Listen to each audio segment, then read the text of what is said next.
पानीपत के कई इलाकों में जहां पर आजकल नेता वोटों की अपील करने जा रहे हैं, उन्हीं रास्तों में किसान खेतों में पराली जला रहे हैं।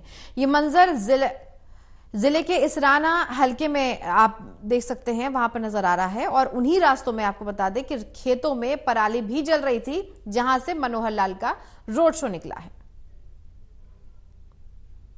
मेरे पीछे आप देखिए, पानीपत रिफाइनरी से लगता ये क्षेत्र है, नोहरा गांव है। नोहरा गांव के उधर पानीपत रिफाइनरी है, एशिया की सबसे बड़ी रिफाइनरी।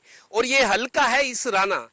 और इत्तेफाक ये देखे कि इसराना हल्के में मनोहर लाल जी लोकसभा चुनाव लड़ रहे हैं। यहीं अभी आसन कला में जनसभा को संबोधित करके गए हैं।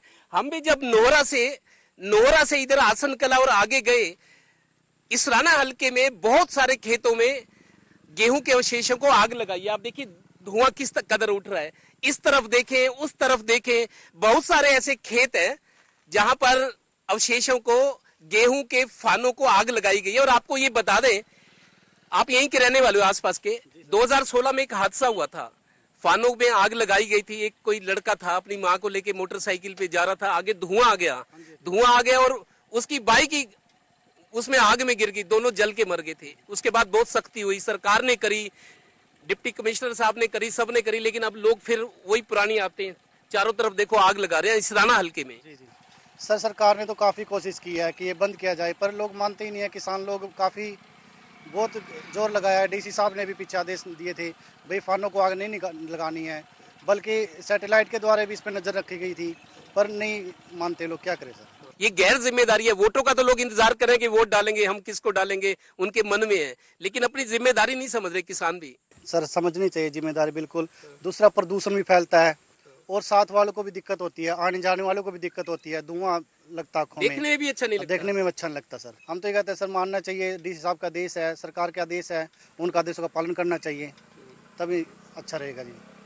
तो युवा है, इनको वोट भी डालना है, अब थोड़े दिन बाद वोट भी डालना है, लेकिन अपनी जिम्मेदारियां हैं वोट डालने की, अपनी मर्जी से किसको वोट डालना है वो तो ठीक है, लेकिन जो आदमी की जिम्मेदारियां होती है। किसान ये तो कहते हैं कि सरकार पर चढ़ाई करते हैं कि ये नहीं मिला, वो नहीं मिला, ये सुविधा नहीं है, वो सुविधा नहीं, लेकिन किसानों को अपनी जिम्मेदारी भी समझनी चाहिए। ये युवा है इसी इलाके के, इनका ये कहना है कि इसकी बात छोड़ो, एक और समस्या। क्या समस्या बता रहे हो? एक समस्या सर आपके सामने है, ये आप कैमरे में दिखाओगे भी इसको। ये पुल जो है 4-5 सालों से ऐसे ही अटका हुआ है, इसका ना कोई समाधान हुआ है, ना कोई इसका कोई सोल्यूशन निकला है।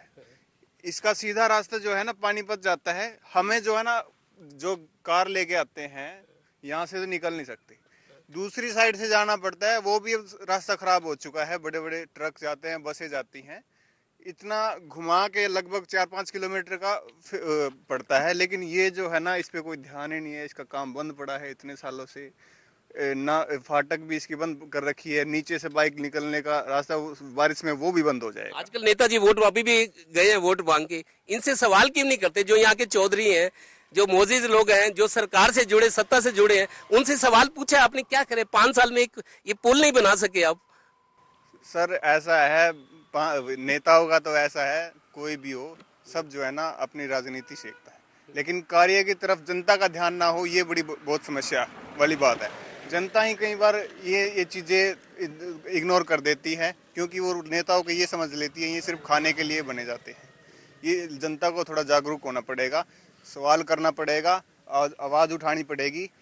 छोटे छोटे कामों के भी लिए, सिर्फ बड़े बड़े कामों के लिए नहीं, छोटे छोटे कामों के भी लिए आवाज़ उठानी पड़ेगी। अपने मत का इस्तेमाल करना पड़ेगा, नेताओं को सवाल करना, उनके झंडे उठा के उनकी रैलियों में जाना सिर्फ वही एक देशभक्ति नहीं है।